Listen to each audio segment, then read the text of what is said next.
Hello student, welcome back to my channel Samrat academy. Student, मेरा नाम आकाश। मेरे प्यारे बच्चे, जितने सारे स्टूडेंट 2024 बोर्ड एग्जाम देने वाले हैं उनके लिए वीडियो बहुत ही ज्यादा इंपॉर्टेंट है। 2024 का पेपर देने से पहले आप 2023 का पेपर ये जरूर आप देख लेना, ठीक है। वो भी आप लोगों का इंग्लिश में 95% पक्का हो जाएगा।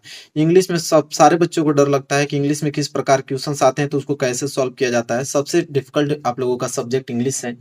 मैथ भी है, हालांकि मैथ में तो बहुत सारे क्वेश्चंस कर भी लेते हो, लेकिन इंग्लिश में सबसे ज्यादातर दिक्कत होती है। तो देखो, 2024 का जो पेपर होने वाला है, 2023 का पेपर में आप लोगों का एक बताने वाला हूं जो कि सबसे इंपॉर्टेंट पेपर था। कोड याद रख लो, 817 DH। ठीक है, 2023 का पेपर है, वो भी इंग्लिश का। और इस पेपर को पूरा मैं सॉल्व करके खुद दिखाने वाला हूँ आप लोगों को, और ट्रिक भी बताने वाला हूँ कि किस प्रकार इंग्लिश के पेपर को सॉल्व किया जाता है। अगर जो क्वेश्चन नहीं आता है उसको भी आप कैसे सॉल्व कर पाओगे, आज की वीडियो में पूरा मैं डिस्कस करने वाला हूँ। वीडियो को लाइक कर दो, चैनल पर नए हो तो चैनल को सब्सक्राइब कर लेना। ये बहुत ज्यादा इंपॉर्टेंट वीडियो है, क्योंकि जब इसको देख लोगे तो 2023 का जो इंग्लिश का पेपर आने वाला है सेम इसी पैटर्न पे आएगा, आपको आसानी से आप इन क्वेश्चनों को सॉल्व कर पाओगे। देखो, आप लोगों का जो 2024 में पेपर होगा वो भी आप लोगों का 70 नंबर का ही पूछा जाएगा। और समय आपके पास कितने रहेंगे? 3 घंटे 15 मिनट का समय रहेगा इस प्रश्न पत्र को सॉल्व करने के लिए। देखिए, कुछ यहाँ पे इंस्ट्रक्शन बोला है, जैसे कि फर्स्ट 15 मिनट जो है are allotted for the candidates to read the question paper. कह रहा है कि 15 मिनट जो आप लोगों के पास समय है, उसमें जो कैंडिडेट हैं आप लोग इस पेपर को पढ़ सकते हैं 15 मिनट, और 3 घंटे में इस पेपर को सॉल्व करना है। देखिए, बोला है कि ऑल क्वेश्चन आर कंपलसरी, मतलब सभी क्वेश्चन कंपलसरी है करना। This question paper has 2 part, मतलब ये क्वेश्चन पेपर जो है 2 पार्ट में है, डिवाइडेड है, एक पार्ट ए में और दूसरा पार्ट बी में। देखो, पार्ट ए में यहाँ पे 20 मल्टीपल चॉइस क्वेश्चन पूछा जाएगा, ठीक है, जो कि 1 नंबर का रहेगा, जिसका आंसर आपको देना होगा OMR सीट पे। इसके बाद पांचवा है जो पॉइंट इसका है, कह रहा है कि पार्ट ए में कह रहा है कि read the question wise instruction and marks you answer the given OMR seat. ठीक है, कह रहा है कि पार्ट ए में जो भी क्वेश्चंस है उसको आप लोगों को उसके इंस्ट्रक्शन दिया हुआ है उसको पढ़कर और उसका आंसर आपको OMR सीट पे देना है। ठीक है, कह रहा है कि डू नॉट इरेज, मतलब एक बार आप अगर आंसर आप दे देते हो तो उसको मिटाना नहीं है, न तो कट यूज व्हाइटनर का प्रयोग करना है। ठीक है, OMR सीट पे। क्लियर हुआ? इसके बाद कह रहा है कि marks of the questions are mentioned against them, मतलब कह रहा है कि जो भी क्वेश्चन है उसके सामने उसका जो नंबर है वहां पे डिक्लेयर किया गया है कि ये क्वेश्चन कितने नंबर का है। इसके बाद पार्ट बी में जो है, पार्ट ए की बात थी कि पार्ट ए में बहुविकल्पीय प्रश्न पूछेगा, ऑब्जेक्टिव क्वेश्चन। पार्ट बी में है कि consist of descriptive type questions of 50 marks. ठीक है, कह रहा 50 नंबर के क्वेश्चंस पूछे जाएंगे डिस्क्रिप्टिव पार्ट बी में। फिर कह रहा है कि all the questions part b are to attempt all at time. कह रहा है कि पार्ट बी में जो भी क्वेश्चन है सभी क्वेश्चन को अटेम्प्ट करना है। कह रहा है कि start from the first question and go up to the last question. कह रहा है कि स्टार्ट कीजिए शुरू क्वेश्चन से और लास्ट तक उसको करते जाइए। कह रहा है कि do not waste your time on the question you can't solve. कह रहा है कि कोई भी जो भी डू नॉट वेस्ट टाइम, मतलब अपने समय बर्बाद मत कीजिएगा जो क्वेश्चन आपको नहीं आ रहा है। जो क्वेश्चन नहीं आ रहा है उसमें समय बर्बाद करने की जरूरत नहीं है, आगे बढ़ सकते हैं आप, ये कह रहा है। देखो, ये तो आप लोगों का इंस्ट्रक्शन था। पेपर आप लोगों का जो स्टार्ट होगा यहाँ से क्वेश्चंस आपके पूछे जाएंगे। देखो, पार्ट ए, यहाँ पार्ट ए में ऑब्जेक्टिव क्वेश्चन पूछा जाएगा। देखो, पार्ट ए में यहाँ बोला है कि क्वेश्चन नंबर मतलब 1 से लेके 3 क्वेश्चन करना है। कह रहा है कि read the following passage carefully and answer the question that follow choosing the correct option. कह रहा है कि यहाँ पे आपको पैसेज दिया हुआ है और इस पैसेज को आपको पढ़ना है अच्छे तरीके से। पढ़ने के बाद यहाँ पे 3 क्वेश्चन दिया हुआ है और तीनों क्वेश्चन का आंसर आप लोगों को लिखना है इस पैसेज में से। ठीक है, तो यहाँ पे आप पहले एक बार दो बार आप लोग इस ध्यान से इस पैसेज को पढ़ लीजिएगा। ठीक है, आंसर आपको मिल जाएगा। जैसे मैं पढ़ के सुनाता हूँ, जैसे Subhash Chandra Bose was a great leader of India. ठीक है, फिर his countryman called him Netaji because he led them on the right path, मतलब यहाँ पढ़ लीजिएगा। इसके बाद देखिए मैं आपको बताऊं, फिर इसके बाद आते हैं हम लोग क्वेश्चन पे। एक बात और बता देता हूँ कि इस प्रकार के क्वेश्चन को सॉल्व करने का ट्रिक क्या होता है कि सबसे पहले आप पैसेज को मत पढ़िए। पैसेज को तो पढ़ना ही नहीं है, क्योंकि इतना बड़ा पैसेज पढ़ोगे तो समय नुकसान होगा। सबसे पहले आप क्वेश्चंस पढ़ो। जैसे क्वेश्चन दिया है कि हु वाज सुभाष चंद्र बोस। सुभाष चंद्र बोस कौन थे? अ ग्रेट साइंटिस्ट है कि अ ग्रेट आर्टिस्ट कि अ ग्रेट लीडर कि नॉन ऑफ दिस। ठीक है, तो जैसे अब यहाँ पे सुभाष चंद्र बोस कौन थे, तो यहाँ पे शुरू में ही लाइन बोल दिया कि Subhash Chandra Bose was a great leader of India, मतलब सुभाष चंद्र बोस जो थे वो ग्रेट लीडर थे इंडिया के। तो यहाँ पे आपको स्पष्ट मालूम चल गया कि ऑप्शन सी होगा अ ग्रेट लीडर। ठीक है, इस तरह करना होगा। जैसे दूसरा question, give me blood and I will give you freedom, मतलब गिव मी ब्लड मतलब तुम मुझे खून दो और I will give you freedom मैं तुम्हें आजादी दूंगा, मतलब हुज स्टेटमेंट्स इज दिस, मतलब ये किनका कथन है, मतलब कौन कहे थे कि तुम मुझे खून दो मैं तुम्हें आजादी दूंगा। तो इनका भी राइट आंसर आप लोगों का सुभाष चंद्र बोस ही होगा, क्योंकि उन्होंने ही कहा था। ठीक है, तीसरा क्वेश्चन की अगर हम बात करें, Indian National Army was organised by, ठीक है, मतलब भारतीय जो राष्ट्रीय सेना का आयोजन किसके द्वारा किया गया था। इंडियन नेशनल आर्मी जो आपके भारतीय राष्ट्रीय सेना है उनका आयोजन ऑर्गेनाइज कौन किए थे। ठीक है, तो इनका भी राइट आंसर वही होंगे, सुभाष चंद्र बोस जी। ठीक है, ऑप्शन सी इस प्रश्न का राइट आंसर हो जाएगा। तो ये भी क्वेश्चन क्लियर हुआ। तो तीन क्वेश्चन यहाँ बोला था, देखो तीनों क्वेश्चन हमने कर दिया मात्र इस पैसेज से। तो एक पैसेज देगा, तीन क्वेश्चन करना होगा। चौथा क्वेश्चन के लिए देखिए इंस्ट्रक्शन यहाँ पे दिया है कि क्वेश्चन नंबर 4 से लेके 8 तक बोला है कि choose the correct option of answer the following. कह रहा है कि आपको चूज करना है कि कौन सा ऑप्शन सही होगा यहाँ पे और फिलअप करना है। जैसे चौथा है कि सी, और यहाँ पे भरना है आपको कि to the market with her cousin. ठीक है, हैड गॉन होगा कि वेंट होगा कि विल गो होगा कि ऑल द करेक्ट होगा, बताना है। देखो यहाँ पे अगर हैड गॉन भरते हैं तो क्या होगा, she had gone to the market with her cousin, मतलब वो अपने चचेरे भाइयों के साथ कहाँ गई, बाजार गई थी। वेन टू भी भरोगे तो वहां वही सेंस निकल के आएगा कि वो अपने चचेरे भाइयों के साथ बाजार गई थी। और विल गो भी भरोगे तो विल गो में सेंस निकलेगा कि वो अपने चचेरे भाइयों के साथ बाजार जाएगी। मतलब कि तीनों फॉर्म जो भर रहे हैं, हेड गॉन भी भर रहा हूँ, चाहे वेंट भर रहा हूँ, चाहे विल गो भर रहा हूँ, तीनों में इसका सेंटेंस जो है सही बन रहा है। मतलब कि हम तीनों भर सकते हैं, इसलिए option number d all are correct, मतलब सभी करेक्ट है। इसके बाद पांचवा प्रश्न देखो, कह रहा है कि पांचवा प्रश्न हमसे पूछा है कि if a student want to know every new things he is, मतलब कि यदि कोई विद्यार्थी हर नई चीज को अगर जानने के लिए उत्सुक है तो वो क्या कहलाएगा। मतलब इफ स्टूडेंट, यदि एक विद्यार्थी वांट चाहता है, नो जानना, एवरी न्यू थिंग मतलब हर एक नई चीजों को जानना चाहता है, तो ही इज वह क्या होगा, इंटेलिजेंट कहलाएगा कि केसेंस के अर्केजिस कहलाएगा कि केयरफुल कहलाएगा कि क्यूरियस कहलाएगा। इसका राइट आंसर आ जाएगा क्यूरियस। क्यूरियस मतलब क्या होता है, जिज्ञासु। जिज्ञासु मतलब कोई भी चीज को जानने की इच्छा जो रखता हो। ठीक है, तो क्यूरियस होगा। इसके बाद अगर हम सिक्स क्वेश्चन की बात करें तो लिखा है कि rearrange the following word clusters to make a meaningful sentence and choose the right arrangement. मतलब कह रहा है कि यहाँ पे अरेंजमेंट करके कौन सा सेंटेंस बनाया गया है, कौन अच्छे से अरेंज किया गया है। ठीक है, तो इसका जो राइट आंसर होगा ऑप्शन नंबर डी होगा, क्योंकि देखो we should have great respect for our elders. ठीक है, इसका मतलब हो जाएगा कि हमें अपने बड़ों का बहुत मतलब सम्मान करना चाहिए। मतलब ये सेंटेंस बिल्कुल अरेंज करके सजाया गया। जैसे वी यहाँ पे सब्जेक्ट है, शुड आपका हेल्पिंग वर्ब हुआ, ठीक है, हैव आपका मेन वर्ब, ग्रेट, फिर रिस्पेक्ट फॉर आवर एल्डर्स। ठीक है, मतलब ये सेंटेंस को एकदम अरेंज करके आपको बिठाया गया, मतलब ये वाला ऑप्शन सही हो जाएगा। ठीक है, सातवां की अगर हम बात करें, सातवां प्रश्न यहाँ बोला है कि which of the following word is miss spelled. ठीक है, मिस स्पेल्ड मतलब कौन सा यहाँ पे वर्ड है जो मिस स्पेल्ड है, गलत लिखा गया है। तो देखो रिसीव भी यहाँ पे सही है, और यहाँ पे डिसीव भी सही है, और कंसीव भी सही है। देखो परसीव, परसीव का स्पेलिंग नहीं होता है ये, मतलब सी आई नहीं होता है, पहले सी ई होता है तब जाके आई होता है। मतलब ये वाला जो है गलत लिखा गया है, डी वाला ऑप्शन। तो इस प्रकार क्वेश्चन पूछेगा और आपको करना होगा। ठीक है, आठवां कह रहा है कि fill in the gap with a suitable preposition, मतलब कौन सा प्रीपोजिशन यहाँ पे भरे कि सुटेबल हो जाए यहाँ पे। ठीक है, जैसे he has no desire of कि फॉर कि टू एट, फिर इसके बाद फेम क्या भरा जाएगा, तो यहाँ पे मेरे प्यारों तो फॉर भरा जाएगा, क्योंकि he has no desire for fame. ठीक है, इसका होगा मतलब उसके उससे प्रसिद्ध की कोई इच्छा नहीं थी। ठीक है, तो फॉर यहाँ पे भरा जाएगा। आठवां का क्या हो जाएगा, बी। आगे अगर हम बात करें तो यहाँ पे आएगा क्वेश्चन नंबर 9 से लेके 10 तक, फिर यहाँ पे पैसेज दे दिया। देखो क्वेश्चन नंबर 9 से लेके 10 तक, मतलब दो क्वेश्चन आपको बताना है। Read the passage given below and choose the correct option to answer questions that follow. मतलब इस पैसेज को आपको पढ़ना है, और पढ़ने के बाद दो क्वेश्चन, 9 क्वेश्चन और 10 क्वेश्चन, इसका आंसर आप लोगों को देना है। जैसे यहाँ बोला है कि the freedom of the black people of his country was, इसका मतलब उनके देश के काले लोगों की क्या आजादी थी। द फ्रीडम आजादी थी, ब्लैक पीपुल काले लोगों की, वहां पे उसके देश की क्या आजादी थी। तो यहाँ पे हो जाएगा आपका आंसर जो इसका ऑप्शन नंबर सी। ठीक है, क्या हो जाएगा, कर्टेल्ड हो जाएगा। इसके मतलब होता है क्या, कटौती। तो ये सी ऑप्शन क्या हो जाएगा सही। जब इसको पढ़ोगे आप लोग ना इस पैसेज को, तो आप इसका आंसर आसानी से दे पाओगे। ठीक है, देखो यहाँ पे लिखा भी है curtailed, I saw that it was not just a freedom that was curtailed। ठीक है, इसके बाद 10वां प्रश्न है कि the author felt the greater hunger for, मतलब कि लेखक को इसकी मतलब अधिक भूख महसूस हुई थी, मतलब किसकी किसकी भूख अधिक उसको महसूस होती थी।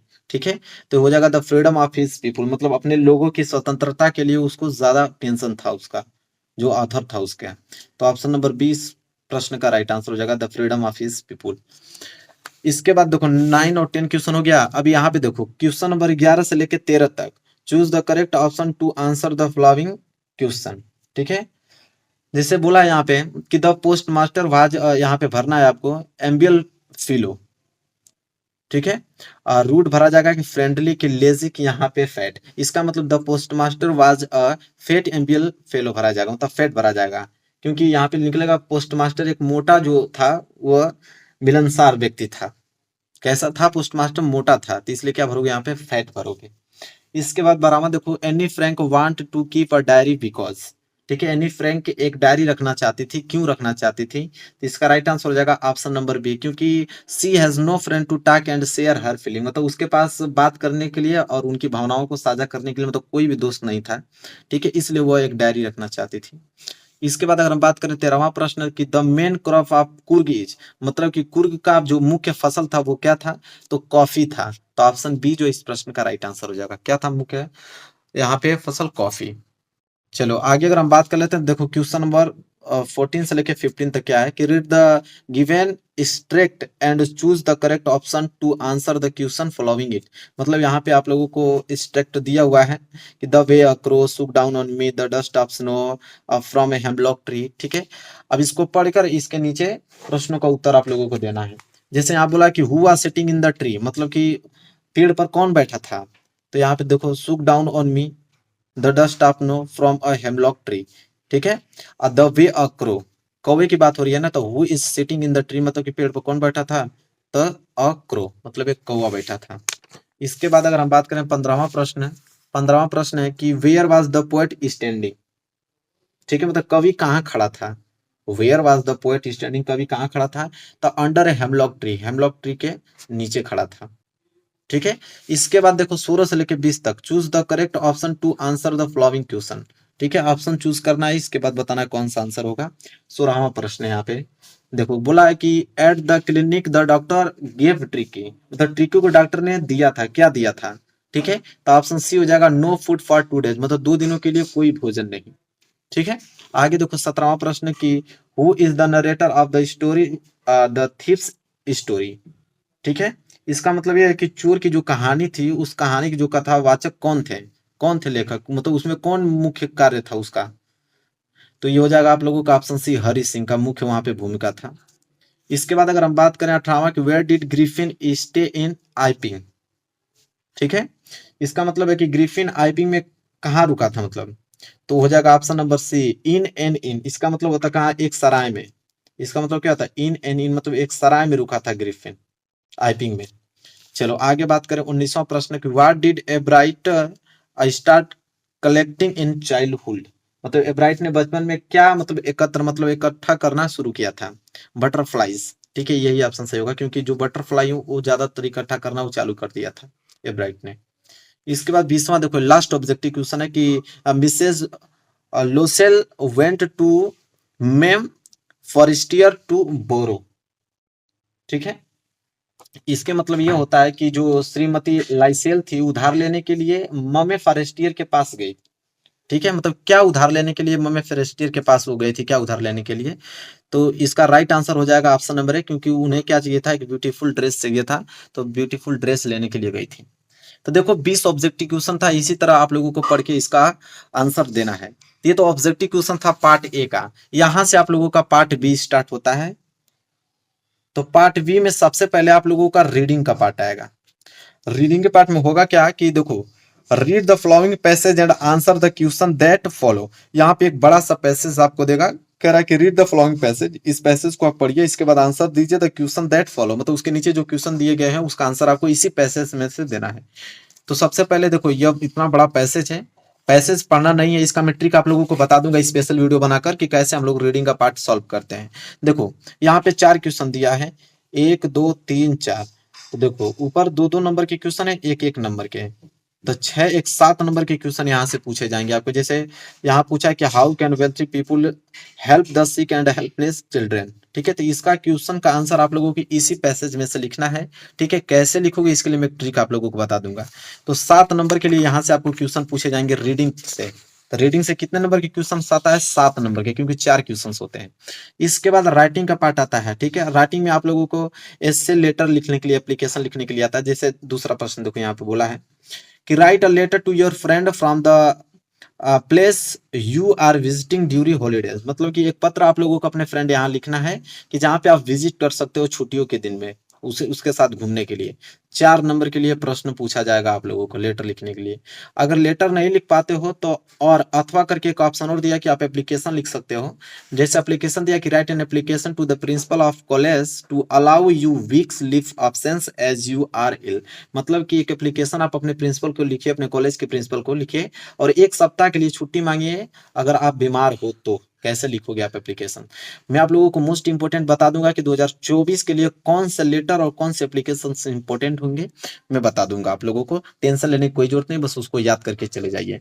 यहाँ से आप लोगों के 4 नंबर क्लियर हो जाएंगे। इसके बाद तीसरा प्रश्न आता है यहाँ से आपको, right A report on Diwali celebration in your village और सिटी इन अबाउट 80 से लेकर 100 वर्ड तक आपको लिखना है। मतलब कह रहा है कि एक रिपोर्ट आप लिखे, वो भी किस पे? दिवाली पे, कि दिवाली का सेलिब्रेशन आप कैसे करते हैं अपने गांव में या सिटी में, ठीक है। और 80 से लेकर 100 वर्ड तक आप लोगों को लिखना है और 6 नंबर आपको मिलेगा। हिंट यहाँ पे दिया हुआ है, उसी हिंट पे लिखना है। जैसे उसकी प्रिपरेशन कैसे करोगे, लाइटिंग की क्या है, वर्कशिप आप गॉडेस लक्ष्मी का पूजा कैसे कर सकते हो, गणेश फायरवर्क्स आप crackers silence 8 PM roads are park looked dirty in the morning, ठीक है। ये सारे हिंट पे आप लोगों को रिपोर्ट लिखने हैं। अगर ये नहीं लिख पाते हो तो अथवा करके आपको दिया है कि एक आर्टिकल और लिख सकते हो कि write an article on girls education, मतलब लड़कियों की एजुकेशन शिक्षा पे आपको एक आर्टिकल लिखना है, ठीक है। तो दोनों में से कोई एक लिख सकते हो। मैं ये भी आपको बता दूंगा कि कौन रिपोर्ट और कौन से आर्टिकल्स इंपॉर्टेंट है 2024 जब एग्जाम देने वाले हो तो मैं बता दूंगा, उसका आंसर भी बता दूंगा, उसको सिर्फ आपको याद करने होंगे। इसके बाद चौथा प्रश्न से आप लोगों का ग्रामर स्टार्ट होता है और ग्रामर में देखो change the following sentence into indirect speech. देखो डायरेक्ट इनडायरेक्ट से क्वेश्चन आएगा जो कि 2 नंबर के लिए आपको पूछा जाएगा, ठीक है। जैसे यहाँ दिया है कि ही सेड, मतलब वो कहा I shall do my best tomorrow, ठीक है। इसको आपने चेंज करना है इनडायरेक्ट स्पीच में। डायरेक्ट स्पीच में दिया है, इनडायरेक्ट में चेंज करना है। तो डायरेक्ट इनडायरेक्ट में आप लोगों को प्रैक्टिस करा दूंगा। देखो 2 नंबर के लिए क्वेश्चन आते हैं, उसी के साथ एक्टिव वाइज पैसिव वाइज के भी 2 क्वेश्चन आते हैं। जैसे change the following into passive voice. Active voice में दिया है कि 3 men are leading loading the cart, इसको हमें चेंज करना है पैसिव वाइज में। ये भी 2 नंबर, मतलब डायरेक्ट इनडायरेक्ट और active voice passive wise 4 number के क्वेश्चन आते हैं यहाँ से। इसके बाद पेंक्चुएशन से आते हैं, चिन्हों का प्रयोग, जहाँ पे आप लोगों को बोलते हैं पेंक्चुएशन और following using capital letters what ever necessary, मतलब कैपिटल लेटर का प्रयोग करके इस पंक्चुएशन को पूरा करना है, नेसेसरी है कैपिटल लेटर जरूर। जैसे ही said what is your name, तो देखो सैड आ गया तो समझ लो कि डायरेक्ट स्पीच है। ही आ गया ना तो कैपिटल लेटर में लिखो ही सैड, इसके बाद इसको डबल इन्वर्टेड कामा लगाओ, यहाँ पे कामा लगा के व्हाट इज योर नेम, यहाँ पे क्वेश्चन मार्क लगा दो, इन्वर्टेड कामा क्लोज कर दो।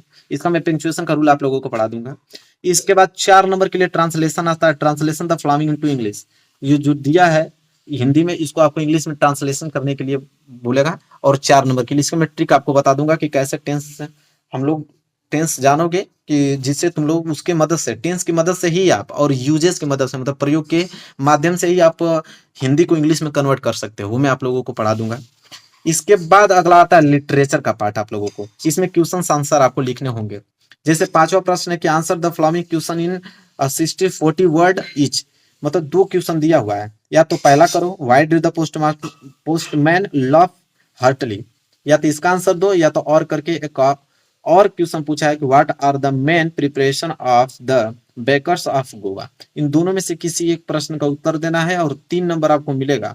और लेकिन इतना याद रहे कि 30 से लेकर 40 वर्ड तक आप लोगों को इसका आंसर देना है, न तो इससे छोटा न तो बहुत ही ज्यादा बड़ा।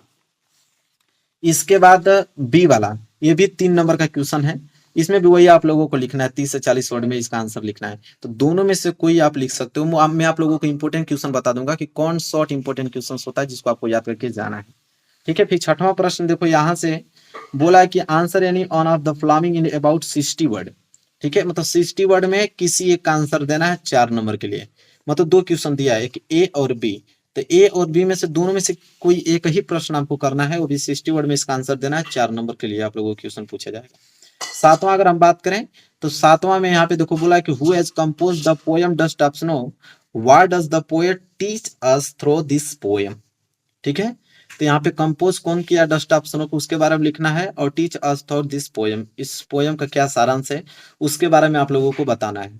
तो या तो उसका बता सकते हो, या तो अगर नहीं वो आता है तो आप यहाँ पे ऑप्शन दिया है कि right 4 lines any poem prescribed in your syllabus. मतलब कह रहा है कि कोई 4 लाइन का पोएम लिखिए, ठीक है, अपने सिलेबस में से, लेकिन do not copy the line given in the question paper. मतलब कि जो कि इस प्रश्न पत्र में न आया हो, कोई अलग आप लोगों को पोएम लिखना है, यानी कि जो इस प्रश्न पत्र में आया हुआ है उठा के लिख दो, नहीं, दोनों में से कोई ये कर सकते हो। आठवां प्रश्न यहाँ पे आता है आप लोगों को सेंट्रल आइडिया लिखने के लिए, write the central idea of any one of the flying poems. मतलब fire and ice, a tiger in the zoo, the trees, तीन दिया है, तीनों में से कोई भी एक पोएम का आप लोगों को सेंट्रल आइडिया लिख दीजिए और 3 नंबर आप लोगों को मिल जाएगा। ठीक है, चलिए अगला प्रश्न देखिए, प्रश्न नंबर 9 क्या है कि answer any one of the flying in about 30-40 word. ठीक है, कह रहा है कि दो दिया है, एक ए और बी, ए और बी में से दोनों में से कोई एक ही आंसर आपको देना है, जो कि 3 नंबर के लिए प्रश्न पूछा गया है। ये लॉन्ग क्वेश्चन है।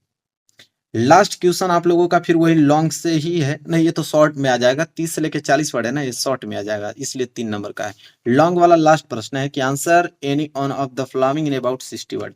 60 वर्ड में जो भी आंसर लिखना होगा वो लॉन्ग में आता है, जो कि 4 नंबर के लिए पूछा जाता है, और 30 से 40 वर्ड में शॉर्ट टाइप क्वेश्चन आते हैं, जो कि 3 नंबर के लिए पूछे जाते हैं। और यहाँ पे भी 2 दिया है, दोनों में से कोई एक आपको करना है, जो कि आपको 4 नंबर मिल जाएगा। तो पूरा का पूरा क्लियर हो गया, पूरा प्रश्न पत्र में आप लोगों को बता दिया 2023 का।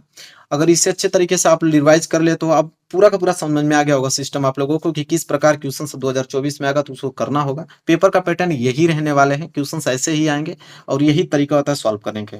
और बीच बीच में कोई प्रश्न आया था, जैसे आर्टिकल्स हुआ, ठीक है, एप्लीकेशंस हुआ, और अनसीन पैसेज कैसे सॉल्व करें उसका मैं ट्रिक आप लोगों को बता दूंगा, वहां से सॉल्व कर लीजिएगा। तो वीडियो को लाइक कर देना, चैनल पर नए तो चैनल को जरूर सब्सक्राइब करके बेल आइकन को प्रेस कर लेना, क्योंकि इस बार 2024 बोर्ड एग्जाम में बहुत अच्छे तरीके से मैं तैयारी कराने वाला हूँ आप लोगों को। तो चलिए मिलेंगे नेक्स्ट वीडियो में, तब तक के लिए धन्यवाद।